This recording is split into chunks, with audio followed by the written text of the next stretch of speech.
Tonight, President Biden will be addressing the nation in his second State of the Union. It is my hope that the President will use his time to discuss the issues that are impacting families across our country and the Hudson Valley the most. Our nation is facing a lot of challenges, and we must rise to the occasion. Record inflation, high taxes, skyrocketing energy prices. These are crippling families across our community who are struggling to get by. 41% of Americans now say they are worse off financially under President Biden's presidency than when he took office. Today's local headlines from my district included references to a robbery and gang assault in Spring Valley, a homicide in Peekskill, and the apprehension of an attempted cop killer in Clarkstown. As criminals terrorize New Yorkers, criminal players on the global stage assault our national security, the safety of our allies, and American interests around the globe. That the Chinese government was able to invade U.S. airspace and violate American sovereignty is deeply disturbing. That they were able to fly their spy balloon over numerous states and sensitive military locations unimpeded is simply unacceptable. China remains our greatest geopolitical threat and must be held accountable for this and its other aggressive actions against both the United States and our allies across the globe. With last month's news of North Korea supplying arms and ammunition to aid Vladimir Putin's butchery in Ukraine, it is clear that the enemies of freedom are working in unison to disrupt and dismantle the free world. Tonight, it is not only the American people who will be listening intently to the President's remarks, but our friends and foes around the world.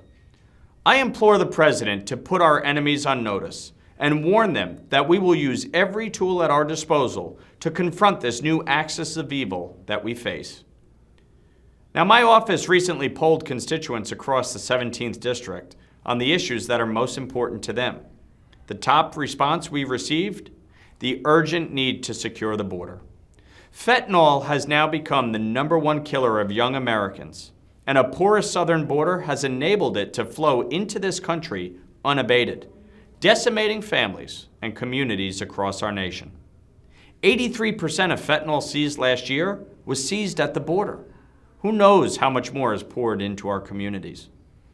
As the husband of an immigrant who came here in search of a better life, I agree that we are a nation of immigrants. They enrich our community, our culture, our economy. But we must have a legal process.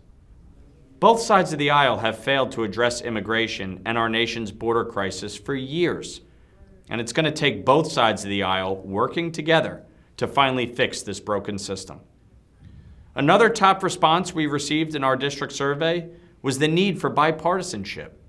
This spirit must be carried into the ongoing debt ceiling negotiations.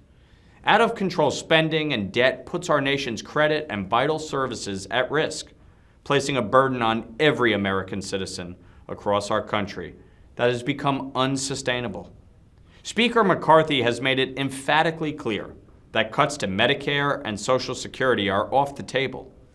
Americans are counting on President Biden to engage in good faith negotiations to get our reckless spending under control while responsibly lifting the debt ceiling. I look forward to hearing the President's remarks tonight and hope he will address each of these challenges in a productive way. Together, we can forge bipartisan solutions on the debt ceiling, on federal spending, the border, our nation's security, the security of our families and law enforcement, and so many other important issues our communities face. I'll talk to you soon.